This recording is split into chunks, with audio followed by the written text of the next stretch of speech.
اللہ کی مدد کیوں نہیں آ رہی ہے؟ اس لیے نہیں آ رہی کیونکہ ہم لڑ رہے ہیں آپس میں۔ مولانا جرجیز صاحب گرفتار ہوئے، بنارس کے بریلویوں نے، ہمارے بریلوی بھائیوں نے، کتنے بھائیوں نے مٹھائیاں تقسیم کی کہ چلو اہل حدیث کا مولانا گرفتار ہو گیا، چلو ہمارے مسلک کے خلاف تقریر کرنے والا اور دوسرے مسلک کا مولوی گرفتار ہو گیا۔ لوگوں نے خوشیاں منائی تھیں، اور آج جب مولانا سلمان اظہری گرفتار ہوئے تو ان کو محسوس ہوا کہ جب آگ لگے گی تو گھر تو ہمارا بھی جلے گا۔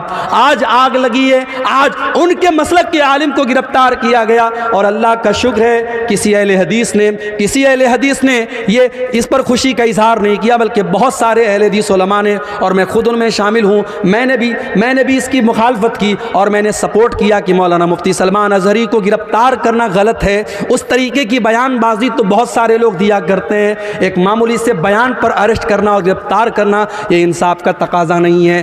کب تک لڑتے رہو گے؟ کب تک آپس میں اس طریقے سے مسلک کے نام پر کھیل کھیلتے رہو گے؟ اگر آج اسلام کا کوئی دشمن آپ کے مسلمان کو پکڑ کر کے اس سے زبردستی کہتا ہے تم فلاں مذہب کا نعرہ لگاؤ اور فلاں معبود کا نعرہ لگاؤ، تو ہم اس کو دیکھ کر کے ہمیں غصہ آتا ہے، لیکن آپ جاؤ دیکھو فیس بک کے اوپر وہ ویڈیو بھی آپ دیکھو کہ ایک مسلمان کو بریلوی مسلک کے لوگوں نے پکڑا اور کہا کہ تو اعلیٰ حضرت کو مانتا ہے کہ نہیں مانتا ہے، تو بریلی شریف کو مانتا ہے کہ نہیں مانتا ہے، تو فلاں کو کافر مانتا ہے کہ نہیں مانتا ہے۔ یہ مسلک کی آگ اور یہ فرقے کی آگ اس قدر لگ چکی ہے کہ ایک مسلک کا مسلمان دوسرے مسلک کے مسلمان کو پکڑ کر کے، جیسے موب لنچنگ کی گئی مسلمانوں کی، ایسے ایک مسلک کا مسلمان دوسرے مسلک کی موب لنچنگ کرنے تک کے لیے تیار ہے، اور اس کو پکڑ کر کے دھمکا کر کے اس سے اپنے مسلک کے نعرے لگوا رہا ہے۔ کب تک ہم لڑتے رہیں گے میرے بھائی؟ آج پانی سر سے اونچا جا چکا ہے، جب ہمارا دشمن مسلک کی بنیاد پر اور فرقے کی بنیاد پر ہمارے درمیان کوئی تفریق نہیں کرتا،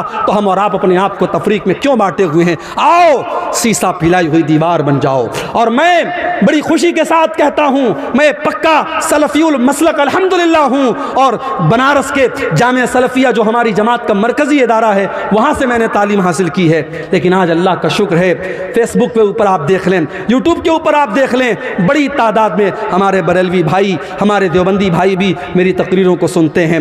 اور یہی معراج کا، شب معراج کا موقع تھا، جس کو عام طور سے لوگ شب معراج مانتے ہیں، حالانکہ ہمارا یہ عقیدہ نہیں ہے۔ ہم یہ تو مانتے ہیں کہ اللہ کے نبی کو معراج ہوئی، مگر معراج کون سی رات ہوئی، کون سے مہینے میں ہوئی، یہ کنفرمیشن ہمیں حدیثوں کی روشنی میں نہیں ملتا، لیکن عام طور سے لوگ 27 رجب کو شب معراج مانتے ہیں کہ اسی رات میں معراج ہوئی۔ بنارس سے 100 کلومیٹر دور ایک جگہ پڑتی ہے مچھلی شہر، وہاں پر بریلوی بھائی ہر سال پروگرام کراتے ہیں معراج النبی کے نام پر۔ آپ یوٹیوب پر جا کے دیکھ لیں، وہاں مجھے تقریر کا موقع دیا گیا۔ بریلویوں کا مجمع ہے، ان کے نعرے لگ رہے ہیں، ان کے علماء بیٹھے ہیں، وہاں پر الحمدللہ میں نے تقریر کی اور قرآن و حدیث کی روشنی میں کی، اور جو صحیح بات ہے، جو کتاب و سنت کی بات ہے، وہ میں نے بیان کی۔ میرے بھائیوں، ہم چاہتے ہیں کہ ایسا ماحول بنے، ایک دوسرے کا احترام ہم کرنا سیکھیں، ایک دوسرے کے علماء کا احترام کرنا ہم سیکھیں۔ ہمارے جو اختلافات ہیں ہم ایک دائرے میں رہ کر کے اس کو حل کر سکتے ہیں، لیکن آج مسلک کھیلنے کا ٹائم نہیں ہے میرے بھائی۔ ہماری تاریخ یہ بتاتی ہے، اندلس جیسا ملک مسلمانوں سے خالی ہو گیا، وہاں کی مسجدوں کو استبل بنا دیا گیا، وہاں کی مسجدوں میں ڈانس کے اڈے اور شراب کے اڈے بن گئے۔ کیوں؟ جاؤ اتہاس اٹھا کے دیکھو، تاریخ اٹھا کے دیکھو، اندلس کے مسلمان آپس میں لڑ پڑے، چھوٹی چھوٹی ریاستیں قائم ہو گئی، اندلس کے الگ الگ علاقے میں چھوٹی چھوٹی حکومتیں قائم ہو گئی، اور جب دشمن نے حملہ کیا، دشمن کا ساتھ اپنے مسلمان بھائی کے خلاف دیا ان لوگوں نے، نتیجہ یہ نکلا اندلس کے اندر سے مسلمان ختم ہو گئے۔ اور آج آپ اندلس میں دیکھیے، تلاش کرنا پڑے گا، دور دور تک آپ کو کوئی مسجد نہیں ملے گی، کوئی مسلمان نہیں ملے گا۔ میرے بھائیوں، اگر ہم اس تاریخ سے اپنے آپ کو بچانا چاہتے ہیں، ہمیں اپنے اندر اتحاد پیدا کرنا پڑے گا، یونٹی پیدا کرنا پڑے گا، اتحاد پیدا کرنا پڑے گا۔ اور جب ہم اتحاد کی بات کرتے ہیں تو معاف کیجئے، ہر چیز میں اتحاد کی بات آتی ہے۔ آگے ملک میں حکمرانی کس کی ہوگی، ملک کے اقتدار پر کون بیٹھے گا، ہم ڈیسائیڈ تو نہیں کر سکتے کون بیٹھے گا، مگر ہم یہ تو بتا سکتے ہیں کہ ہم مسلمان اس ملک میں ہم متحد ہو کر کے ہم ووٹنگ کرتے ہیں۔ آنے والے الیکشن کے موقع پر بھی آپ اپنے ووٹ کے ذریعے ایسی طاقتوں کو آپ اپنا ووٹ دیجئے جن کے بارے میں آپ کو یہ لگتا ہے کہ ہاں یہ ملک میں امن چین اور سکون کو بڑھاوا دیں گی، اور ایسی طاقتوں کو ناکام کیجئے جو ملک کے ماحول میں نفرت کا زہر گھولنا چاہتی ہیں۔ میرے بھائیوں، ہمیں اور آپ کو اپنے اندر اتحاد پیدا کرنا پڑے گا۔ قرآن کیا کہتا ہے؟ وَاعْتَصِمُوا بِحَبْلِ اللَّهِ جَمِيعًا، اے ایمان والو تم اللہ کی رسی کو مل کر کے تھام لو، وَلَا تَفَرَّقُوا، اور آپس میں تم فرقوں میں نہ بٹو، وَاذْكُرُوا نِعْمَتَ اللَّهِ عَلَيْكُمْ، اور اے ایمان والو تم اللہ کی نعمت کو یاد کرو، اِذْ كُنْتُمْ عَدَاءً، جب تم ایک دوسرے کے دشمن تھے، فَأَلَّفَ بَيْنَ قُلُوبِكُمْ، اللہ نے اپنے نبی کو بھیج کر کے تمہیں بھائی بھائی بنا دیا۔ آج تو حالات یہ ہیں، ایک سگا بھائی اپنے سگے بھائی کی زمین پر ناجائز قبضہ کر کے بیٹھا ہے۔ ایک سگا بھائی، دونوں ایک ماں کے بچے ہیں، ایک پیٹ سے پیدا ہوئے ہیں، ایک باپ کا خون دونوں کی رگوں میں دوڑ رہا ہے، لیکن سگا بھائی اپنے سگے بھائی کی زمین پر ناجائز قبضہ کر کے بیٹھا ہے۔ سگا بھائی اپنے بھائی کے خلاف عدالت میں کیس لڑ رہا ہے، اور اس کو معلوم ہے زمین میری نہیں ہے، جائیداد میری نہیں ہے، میرے بھائی کی ہے، مگر پیسے اور زمین اور جائیداد کی ایسی لالچ ہے، اپنے بھائی کے خلاف کیس لڑ رہا ہے۔ کان کھول کر کے سن لو، میرے نبی کی عدالت کا فیصلہ، دنیا کی عدالت کا فیصلہ بعد میں دیکھنا، سپریم کورٹ اور ہائی کورٹ کا فیصلہ بعد میں دیکھنا، پہلے دیکھو ہمارے نبی کی عدالت کا کیا فیصلہ ہے۔ اللہ کے نبی فرماتے ہیں کہ دو لوگ میرے پاس آتے ہیں اپنا کیس لے کر کے، اور ایک آدمی کی بات سن کر کے میں فیصلہ کر دیتا ہوں، کیونکہ میں انسان ہوں، مجھ سے بھی غلطی ہو سکتی ہے، ہو سکتا ہے ایک انسان چکنی چپڑی باتیں کرتا ہو، دوسرا انسان اپنی بات ڈھنگ سے پیش نہ کر پایا ہو، کان کھول کر کے سن لو۔ اللہ کے نبی فرماتے ہیں اگر میں نے فیصلہ غلط کر دیا، جس کی زمین نہیں تھی، جس کی جائیداد نہیں تھی، جس کا حصہ نہیں تھا، اس کو میں نے دے دیا، فَإِنَّمَا أَقْطَعُ لَهُ قِطْعَةً مِّنَ النَّارِ، کان کھول کر کے سن لو، میں اس کو زمین کا ٹکڑا نہیں دے رہا ہوں، میں اس کو جہنم کی آگ کا ٹکڑا دے رہا ہوں۔ او لوگو، اپنے بھائی کی، اپنی بہن کی زمین آپ نے ناجائز طریقے سے ہتھیا بھی لی، آپ نے زمین نہیں ہتھیائی، آپ نے بلڈنگ نہیں لی، آپ نے گھر نہیں لیا، آپ نے کھیت نہیں لیا، آپ نے تو جہنم کا ٹکڑا لے لیا، آپ نے تو بہت بڑا گھاٹے کا سودا کر لیا، گھاٹے کا سودا آپ نے کر لیا۔ میرے بھائیوں، قرآن کہہ رہا ہے کہ متحد ہو جاؤ، اللہ کے بندو بھائی بھائی بن جاؤ۔ نبی کے صحابہ بھائی بھائی بن کر کے رہے۔ مکہ کے مہاجر جب مدینہ پہنچے، مدینہ کے انصاریوں نے کھلے دل سے کہا کہ ہمارے بھائیوں، ہمارے گھر کے دروازے آپ کے لیے کھلے ہیں، یہاں تک کہا زمین میری ہے، کھیت میرا ہے، جائیداد میری ہے، لیکن نبی نے آپ کو میرا بھائی بنایا ہے، آ جاؤ ہم زمین کے 2 ٹکڑے کر دیتے ہیں، گھر کے 2 حصے کر دیتے ہیں، کھیت کے 2 حصے کر دیتے ہیں، آدھا تم لے لو آدھا میں لے لیتا ہوں۔ یہاں تک کہا میری 2 بیویاں ہیں، تم کسی ایک کو پسند کر لو، میں طلاق دے دیتا ہوں، تم نکاح کر لینا۔ قربانی اور محبت کی یہ مثال پورے انسانی اتہاس میں کبھی نہیں ملتی۔ میرے بھائیوں، ہم اور آپ اپنے گاؤں میں آرام سے سو رہے ہیں، ہم اپنے گھر میں بچوں کے ساتھ آرام سے سو رہے ہیں، وہاں فلسطین میں ڈیلی بمباری ہو رہی ہے اور چھوٹے چھوٹے بچے مارے جا رہے ہیں، اور یہ UN کی رپورٹ ہے، اقوام متحدہ کی رپورٹ ہے، اب تک لاکھوں بچے غازہ کے اندر مارے جا چکے ہیں، معصوم بچے مر رہے ہیں، اور ہمیں رات میں آرام سے نیند پر بستر پر نیند آ رہی ہے۔ نہیں میرے بھائی، مسلمان تو وہ ہوتا ہے چاہے فلسطین میں اس کا بھائی مر رہا ہو، چاہے دنیا کے کسی بھی کونے میں اس کا بھائی مر رہا ہو، اپنے بھائی کے مرنے پر اس کا دل دکھی ہو جائے، اس کے قوم کا کہیں بچہ مارا جائے، اس کو لگے میرا بچہ مر رہا ہے، کہ کہیں کسی عورت کی عزت لوٹے اسے لگے میری بہن کی عزت لوٹ رہی ہے، کہیں کسی کا گھر گرے اسے لگے میرا گھر گر رہا ہے۔ نبی اکرم صلی اللہ علیہ وسلم فرماتے ہیں کہ المؤمن للمؤمن کالبنیان یشد بعضہ بعضا، مسلمان تو مسلمان کے لیے ایک عمارت کی طرح ہونا چاہیے، ایک بلڈنگ کی طرح ہونا چاہیے۔ جیسے ایک بلڈنگ جب تیار ہوتی ہے، اس میں پلرز بھی کھڑے کیے جاتے ہیں، اس میں باقاعدہ سلیب بھی ڈالا جاتا ہے، اس میں سیمنٹ کا اپنا رول ہوتا ہے، اس میں چھڑ کا اپنا رول ہوتا ہے، اس میں سریا کا اپنا رول ہوتا ہے۔ جیسے ایک بلڈنگ تیار ہوتی ہے اور بلڈنگ کا ہر میٹیریل دوسرے میٹیریل کو طاقت دیتا ہے، مسلمان کو طاقت دینے والا بنے, مسلمان کا سپورٹر بنے, مسلمان کا ہمدرد بنے. اور ایک اور حدیث میں اللہ کے نبی فرماتے ہیں مثل المؤمنین فی توادہم وتعاطفہم وتراحمہم کمثل الجسد الواحد. آپ نے فرمایا مسلمانوں اتنی محبت ایک دوسرے سے کرو, اتنی ہمدردی ایک دوسرے سے کرو جیسے انسان کا شریر ہوتا ہے. مانو شریر میں, انسان کے جسم میں کہیں ایک کانٹا بھی چبھتا ہے پورا بدن بے چین ہو جاتا ہے. مسلمانوں تمہارے درمیان اتنی محبت ہونی چاہیے. آؤ اتحاد اپنے اندر پیدا کرو. برادری واد کے نام پہ مجھے معلوم ہے بہار میں بہت ساری جگہوں پر برادری کے نام پر بڑی کٹرتا ہے. اسی دربھنگا کے علاقے میں ایک گاؤں میں لوگوں نے بتایا بھی اور نیوز میں بھی آیا کہ ایک گاؤں میں انصاریوں کا راستہ الگ ہے, شیخ کا راستہ الگ ہے. آپ کے علاقے میں سرجا پوری اور شیرسا بادی کے درمیان بڑے اختلافات کی خلیج ہے. میرے بھائی یہ وقت برادریوں کے نام پہ لڑنے کا نہیں ہے, یہ وقت فرقوں کے نام پہ لڑنے کا نہیں ہے, یہ وقت مسلک کے نام پہ لڑنے کا نہیں ہے.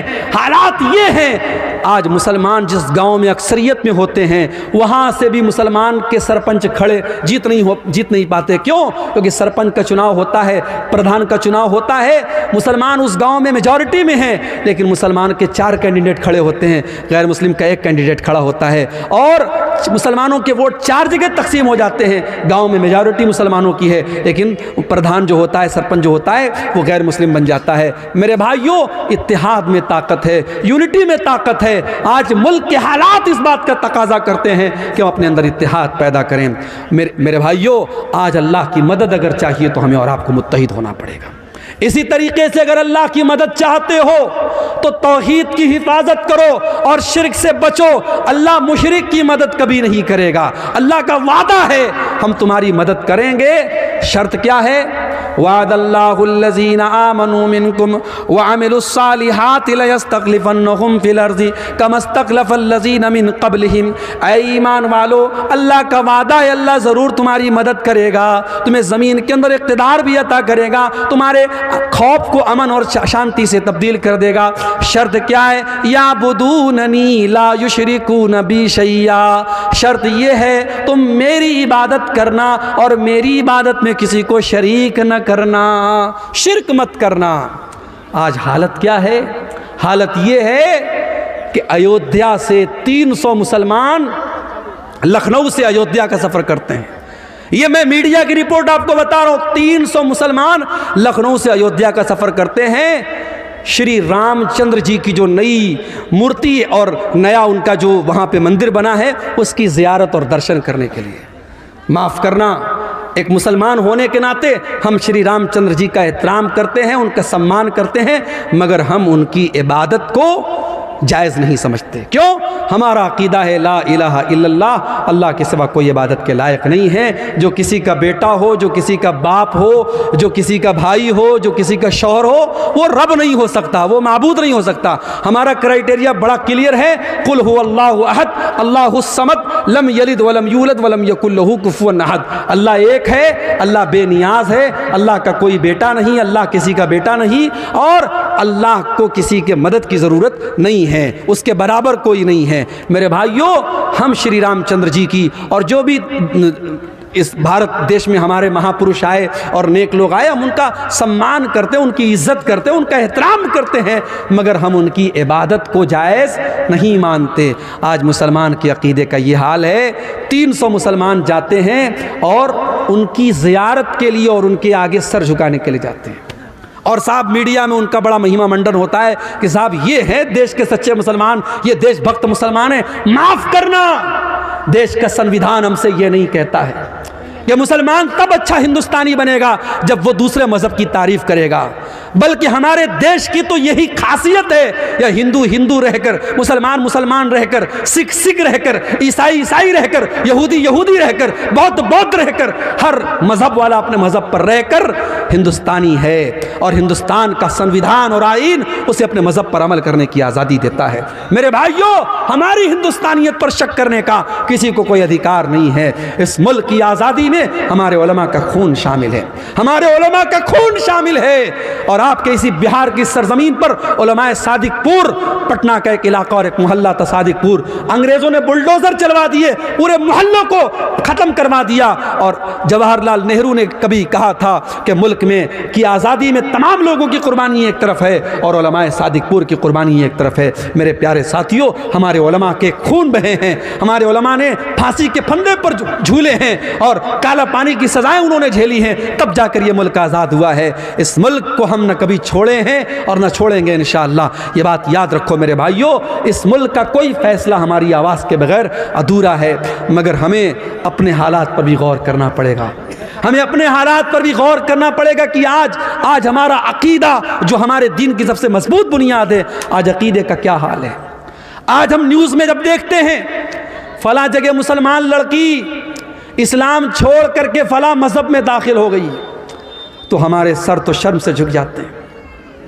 ہمیں شرم آتی ہے کہ پیار اور محبت میں اتنی طاقت ہے کیا؟ فیس بک اور انسٹاگرام پر کسی نے آئی لو یو بول دیا، محبت کے اقرار کر دیا تو ہماری مسلمان بہن اس کے پیار میں اتنی بچ گئی کہ اسلام کو اس نے چھوڑ دیا۔ کیا ہماری تربیت تو اتنی کمی تھی میرے بھائی؟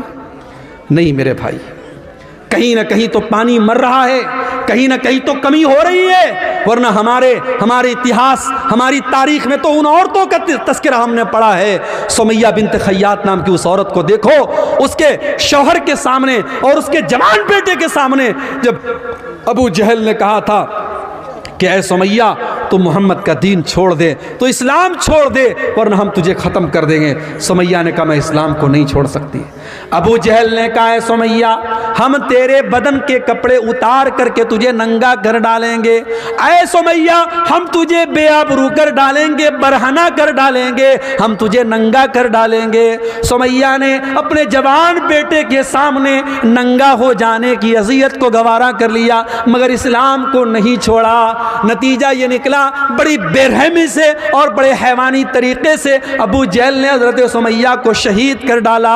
اسلام کی راہ میں پہلی شہادت پانے والی خاتون حضرت سمیہ ہے۔ میری پیاری ماں بہنوں، آپ کی تاریخ تو ایسی عورتوں سے بھری پڑی ہے مگر آج حالات یہ ہیں، مسلمان لڑکی اسکول میں جا رہی ہے، کالج میں جا رہی ہے، اسکول میں پڑھا رہی ہے، آنگن باڑی میں کام کر رہی ہے، غیر مسلموں کے ساتھ ٹچ میں ہے اور وہاں کسی غیر مسلم نے پیار کا اظہار کیا، پیار کا اقرار کیا اور یہ اس کے جال میں پھنس گئی اور جال میں ہی نہیں پھنسی بلکہ اپنے اسلام کو، اپنے دین کو چھوڑنے کے لیے تیار ہو گئی۔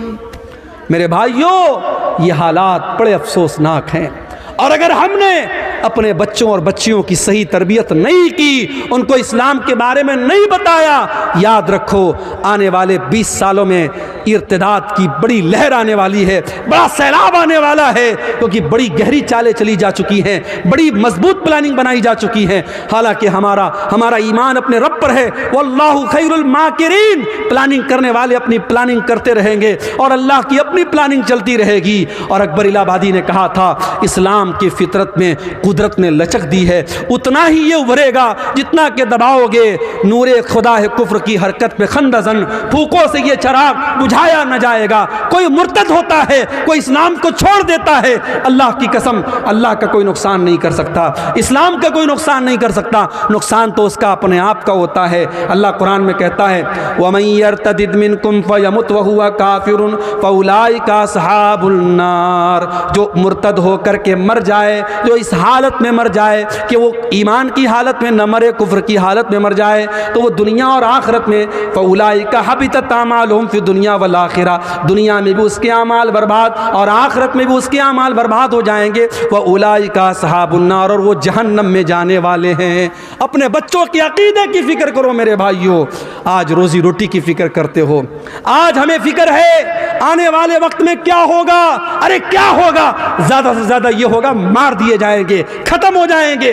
ہمیں یہ قبول ہے مگر اپنے ایمان اور دین کو چھوڑنا یہ قبول نہیں ہے میرے بھائی۔ ہم مر جانا قبول کر لے، ہم ختم ہو جانا قبول کر لے مگر ایمان اور توحید سے سمجھوتا کرنا قبول نہ کریں۔ یاد کرو اپنے باپ ابراہیم علیہ السلام کو، ابراہیم علیہ السلام جب اپنے لخت جگر اسماعیل کو اور اپنی بیوی ہاجرہ کو جب مکہ کی بیاب ہو گیا، سرزمین پہ چھوڑ کے جانے لگے تو کیا دعا کی تھی انہوں نے؟ کہا تھا وَجُنُبْنِي وَبَنِيَّ أَن نَّعْبُدَ الْأَصْنَامَ، پروردگار میرے بیوی بچوں کو اے اللہ تو شرک سے بچانا، بت پرستی سے بچانا، اے اللہ میری اولاد کو تو شرک سے بچانا۔ جب ابراہیم علیہ السلام جیسے پیغمبر کو اپنے بچوں کی فکر ہے، اپنی اولاد کے عقیدے کی فکر ہے، ہماری اور آپ کی کیا اوقات ہے میرے بھائی؟ ہمیں اور آپ کو اپنے بچوں کی عقیدے کی فکر ہونی چاہیے۔ بچپن سے اپنے بچوں کو اسلام کا عقیدہ سکھاؤ، توحید کا عقیدہ سکھاؤ۔ اور اسی لیے میں کہتا ہوں اگر آپ کا بچہ اسکول میں پڑھتا ہے، کانوینٹ میں پڑھتا ہے، مجھے کوئی پرابلم نہیں ہے، مگر اپنے محلے کی اور گاؤں کی مسجدوں میں اتنا بہترین مکتب قائم کر دو اور اپنے گاؤں کے مدرسے کو اتنا مضبوط کر دو کہ آپ کا بچہ اسکول سے پڑھنے کے بعد اور کسی کانوینٹ سے پڑھنے کے بعد اگر 1 گھنٹہ بھی اس مدرسے کے مولوی صاحب سے پڑھ لے تو اس کا دین مضبوط ہو جائے۔ اتنا مضبوط اپنے مدرسے اور مکتب کو کر دو۔ میرے بھائیوں، آج توحید اور ایمان کی کمزوری کا دور ہے، اور اسی دور کی طرف اشارہ کرتے ہوئے اللہ کے نبی نے فرمایا تھا بادروا بالاعمال فتنن، اے لوگوں نیکی کرنے میں جلدی کرو اس سے پہلے کہ فتنوں کا دور آ جائے۔ اور اتنے فتنے آ جائیں گے، یصبح الرجل مؤمنا ویمسی کافرا، صبح کو ایک انسان مومن ہوگا اور شام کو کافر ہو جائے گا، اور شام کو مومن ہوگا اور صبح کو کافر ہو جائے گا۔ ایمان کی ویلیڈیٹی 12 گھنٹے کی بھی نہیں ہوگی، ایمان اتنا کمزور ہو جائے گا۔ اللہ کے نبی نے فرمایا یبیع دینہ بعرض من الدنیا، ایمان کا سودا کیا جائے گا اور چند ٹکوں کے عوض ایمان بک جائے گا۔ میرے بھائیو، آج ایمان بک رہا ہے اور حالات اس کگار پہ پہنچ چکے ہیں، ہمیں اپنے توحید اور ایمان کی حفاظت کرنی پڑے گی۔ اللہ کی مدد کیوں نہیں آ رہی؟ 2 اور پوائنٹ بیان کر کے بات ختم کروں گا۔ اللہ کی مدد اس لیے بھی نہیں آ رہی ہے، معاف کرنا اگر برا لگے تو، اللہ کی مدد اس لیے بھی نہیں آ رہی ہے کیونکہ ہم حرام خور ہو گئے ہیں۔ اسی بہار کی سرزمین سے میرے پاس فون آیا، سیمانچل سے فون آیا، شیخ صاحب اگر ہمارے علاقے میں تقریر کرنا تو ذرا اس پر بھی بولنا۔ بیاج خوری بڑھ رہی ہے مسلمانوں میں، بیاج کی رقم کھانے کا شوق بڑھ رہا ہے۔ کسی زمانے میں لوگ بیاج مجبوری میں دے دیتے تھے مگر لیتے نہیں تھے، مگر آج کتنے مسلمان ہیں جو پیسے والے ہیں، تجھے 1 لاکھ روپیہ چاہیے، چل دے دیتا ہوں، لیکن مجھے ریٹرن میں 1,05,000 دینا، 1,10,000 دینا۔ بیاج کھلم کھلا کھا رہا ہے مسلمان۔ اس مسلمان سے کہو تو اپنی ماں کے ساتھ زنا کرے گا کیا؟ دونوں کان پکڑ لے گا، کیسی بات کر رہے ہو؟ ماں کے ساتھ زنا کرنے کی بات کوئی سوچ بھی نہیں سکتا۔ ارے اپنی ماں کے ساتھ زنا کرنے سے بڑا گناہ ہے سود کھانا، کیونکہ ماں کے ساتھ زنا کرنے والے کے بارے میں اللہ نے یہ نہیں کہا کہ جو اپنی ماں کے ساتھ زنا کرتا ہے وہ اللہ سے جنگ کرتا ہے، رسول سے جنگ کرتا ہے، مگر بیاج خور کے بارے میں اللہ قرآن میں کہتا ہے فَإِن لَّمْ تَفْعَلُوا فَأْذَنُوا بِحَرْبٍ مِّنَ اللَّهِ وَرَسُولِهِ، اے بیاج کھانے والے اگر تو نے بیاج کھانا نہیں چھوڑا تو آ جا اللہ سے جنگ کر لے، رسول سے جنگ کر لے۔ ہے کسی میں طاقت؟ ہے کسی کی اوقات؟ ہے کسی کی حیثیت کہ وہ اللہ سے جنگ کرے، وہ رسول سے جنگ کرے؟ میرے بھائیوں، بیاج خوری بڑھ رہی ہے۔ اور دوسری چیز میرے نوجوانوں، جوئے کی لت بڑھ رہی ہے۔ آج کل نئی نئی کمپنیاں آ رہی ہیں کرپٹو کے نام سے، فلاں کمپنی میں پیسہ لگا دو، فلاں کمپنی میں پیسہ لگا دو۔ مجھے لوگوں نے بتایا حافظ صاحب بھی لگا رہے ہیں، امام صاحب بھی لگا رہے ہیں، مولوی صاحب بھی لگا رہے ہیں، اور کہتے ہیں مولوی صاحب کی جائز ہے۔ کیسے جائز ہے بھائی؟ کہتے ہیں بزنس ہو رہا ہے۔ کیا بزنس ہو رہا ہے بھائی؟ یہ تو نہیں پتا، لیکن بزنس ہو رہا ہے۔ کوئی بزنس نہیں ہو رہا ہے۔ یہ جتنی کمپنیاں آئی ہیں، میٹا فلا فلا فلا اور کرپٹو فلا اور فلا فلا، یہ سب فراڈ ہے، دھوکہ ہے۔ لکھ لو میری بات، آج 2024 میں کہہ رہا ہوں، 2025 تک کئی کمپنیاں بھاگ چکی ہوں گی۔ سب فراڈ ہیں، سب اس کی ٹوپی اس کے سر، اس کی ٹوپی اس کے سر۔ شروع میں جو لوگ جڑیں گے ان کی کمائی ہوگی، بعد میں جو لوگ جڑیں گے ان کی کمائی لے کے بھاگ جائے گی۔ کوئی بزنس نہیں ہو رہا ہے۔ اور ایک بات سن لو، اگر کسی بزنس میں پیسہ لگاتے بھی ہو تو اتنا سمپل نہیں ہے۔ لوگ اکثر یہ سوال کرتے ہیں شیخ صاحب شیئر مارکیٹ میں پیسہ لگانا کیسا ہے؟ لگا سکتے ہو مگر کچھ شرط ہے۔ اب مثال کے طور پر ٹاٹا ہے، ٹاٹا بہت بڑی کمپنی ہے، ٹاٹا جو ہے گاڑی بھی بنا رہی ہے، ٹاٹا فون بھی بنا رہی ہے، ٹاٹا کی اپنی ٹیلی کام کمپنی بھی ہے، ٹاٹا کی اپنی جو ہے آئی ٹی کمپنی بھی ہے، ٹاٹا بہت بڑی کمپنی ہے۔ اب ٹاٹا کے کس کمپنی میں آپ شیئر لگا رہے ہیں؟ آپ کا پیسہ کس کمپنی میں لگا ہے اور وہ کمپنی کیا کام کرتی ہے یہ دیکھ لو، آپ شیئر مارکیٹ میں پیسہ لگا سکتے اگر وہ جائز کام کر رہی ہے تو۔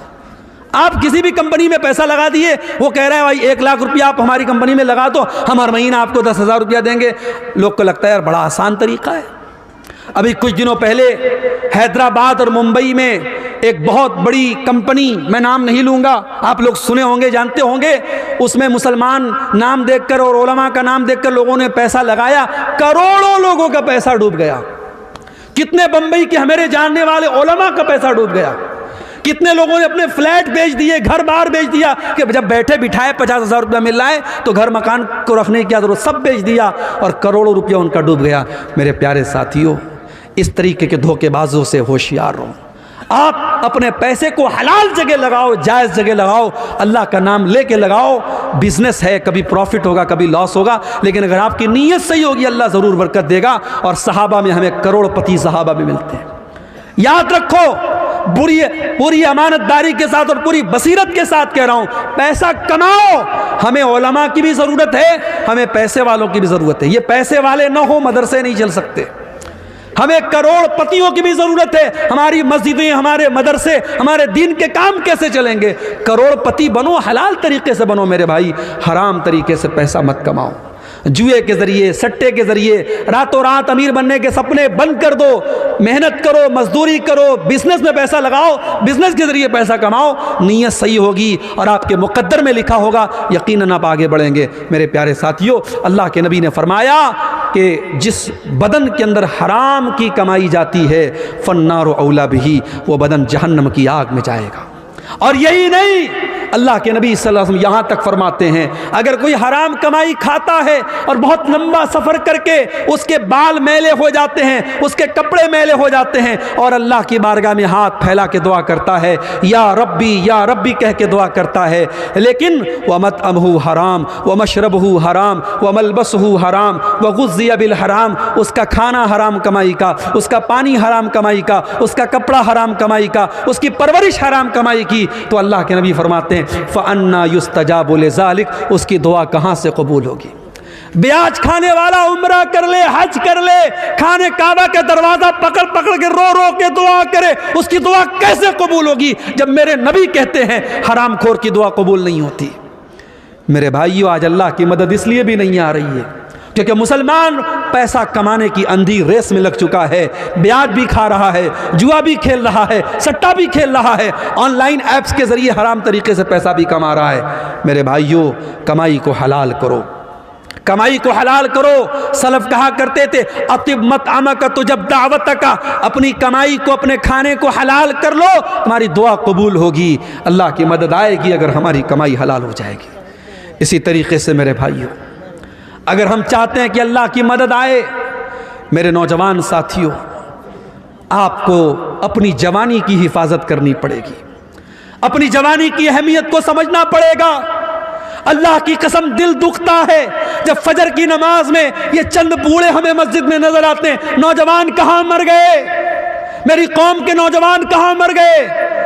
وہ رات کو 2 بجے تک, 3 بجے تک واٹس ایپ پر چیٹنگ کرتے رہے, لڑکیوں سے باتیں کرتے رہے, عیاشیاں کرتے رہے, فیس بک کی ریلز دیکھتے رہے, یوٹیوب کے شارٹ دیکھتے رہے, بے حیائی کے مناظر دیکھتے رہے. رات کو 3 بجے تک ہمارا نوجوان یہ سب دیکھ رہا ہے. اور فجر کی اذان جب ہوتی ہے اور مؤذن کہتا ہے الصلاۃ خیر من النوم, نماز نیند سے بہتر ہے, ہمارا نوجوان بستر پہ سویا رہتا ہے. میرے نوجوانوں, یہ اذان کی آواز صرف 70 سال والوں کے لیے نہیں, آپ کے لیے بھی ہے. اور میرے رب کی قسم, آپ جب فجر کی نماز میں اٹھ کے جاتے ہیں, شیطان ذلیل ہوتا ہے, شیطان پچھتانے لگتا ہے کہ میں اس نوجوان کو کیسے روک نہیں پایا, اس کو میں فجر کی نماز میں کیسے میں روک نہیں پایا. نوجوانوں, اپنے آپ کو نماز کا پابند بنا لو. اور بعض نوجوان مجھ سے پوچھتے ہیں, میرے پاس واٹس ایپ پر میسج بھی آتا ہے, شیخ صاحب گندی عادت میں پڑ گیا ہوں, گندے ویڈیوز دیکھنے کی عادت ہو گئی, لڑکیوں سے چیٹنگ کرنے کی عادت ہو گئی, حرام کام کی عادت پڑ گئی. شیخ صاحب کوئی علاج بتا دیجئے, کوئی طریقہ بتا دیجئے. آؤ طریقہ بتاتا ہوں قرآن کی روشنی میں. گندی عادتوں سے بچنا ہے, بری عادتوں سے بچنا ہے, عیاشی سے بچنا ہے, موبائل کے غلط استعمال سے بچنا ہے. ایک نسخہ بتاتا ہوں, نوٹ کر لو میرے بھائی. قرآن میں اللہ فرماتا ہے فَخَلَفَ مِن بَعْدِهِمْ خَلْفٌ أَضَاعُوا الصَّلَاةَ وَاتَّبَعُوا الشَّهَوَاتِ فَسَوْفَ يَلْقَوْنَ غَيًّا. اللہ قرآن کے 16ویں پارے میں فرما رہا ہے کہ جو لوگ نماز نہیں پڑھتے ہیں، جو لوگ نماز کی پابندی نہیں کرتے ہیں، وہی لوگ خواہشات کی پیروی کرتے ہیں، وہی لوگ شہوتوں کی پیروی کرتے ہیں، اور وہی لوگ جہنم میں جائیں گے۔ اس کا الٹا یہ مطلب نکلا کہ جو نماز کی پابندی کرے گا، جو 5 ٹائم کی نماز ہر حال میں پڑھے گا، وہ خواہشات کی پابندی سے بچے گا، وہ غلط شہوتوں سے بچے گا، وہ عورت کے فتنے سے بچے گا۔ وہ جس کو یہ رات میں فکر ہوگی مجھے صبح فجر کی نماز جماعت کے ساتھ پڑھنی ہے، وہ رات میں کوئی گندا کام کرنے کے پہلے 1000 بار سوچے گا، وہ موبائل پر کوئی گندی چیز دیکھنے کے پہلے 1000 بار سوچے گا کہ یار میں نمازی آدمی ہوں، یہ چیز مجھے سوٹ نہیں کرتی ہے، وہ بند کر دے گا، وہ نہیں دیکھے گا۔ اگر بچنا چاہتے ہو نماز کی پابندی کرو، اور یہی بات اللہ قرآن کے 21ویں پارے میں کہتا ہے، اتل ما اوحی الیک من الکتاب واقم الصلاۃ ان الصلاۃ تنہی عن الفحشاء والمنکر۔ اے نبی قرآن کی تلاوت کرو اور نماز کی پابندی کرو، نماز بے حیائی اور برائی سے روکتی ہے۔ یہ 2 کام کر لو، قرآن کی تلاوت پابندی سے کرو اور نماز پابندی سے پڑھو، پھر دیکھو بے حیائی سے بچتے ہو کہ نہیں بچتے ہو، برائی سے بچتے ہو کہ نہیں بچتے ہو۔ میرے بھائیوں، نماز کی پابندی کرو، اور نماز کوئی معمولی چیز نہیں ہے، ٹینشن کو دور کرنے والی چیز نماز ہے۔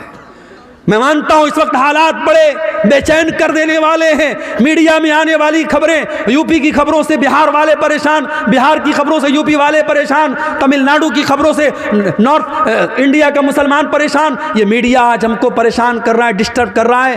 آج اس ماحول میں نماز ہماری بہت بڑی ضرورت بھی ہے۔ میرے بھائی، نماز پڑھو اور قنوت نازلہ کا اہتمام کرو۔ میرے نبی دشمنوں پر بددعا کرنے کے لیے قنوت نازلہ پڑھتے تھے، آج قنوت نازلہ پڑھو اور نماز کی پابندی کرو۔ اللہ قرآن میں کہتا ہے وَاسْتَعِينُوا بِالصَّبْرِ وَالصَّلَاةِ، صبر اور نماز کے ذریعے اللہ کی مدد طلب کرو۔ میرے بھائی، میرے نبی جب ٹینشن میں ہوتے تھے، پریشانی میں ہوتے تھے، حضرت حذیفہ رضی اللہ تعالیٰ عنہ کہتے ہیں اللہ کے نبی نماز کے لیے کھڑے ہو جاتے تھے۔ آج ہمیں نماز کی اہمیت پر بھی توجہ دینے کی ضرورت ہے میرے بھائی۔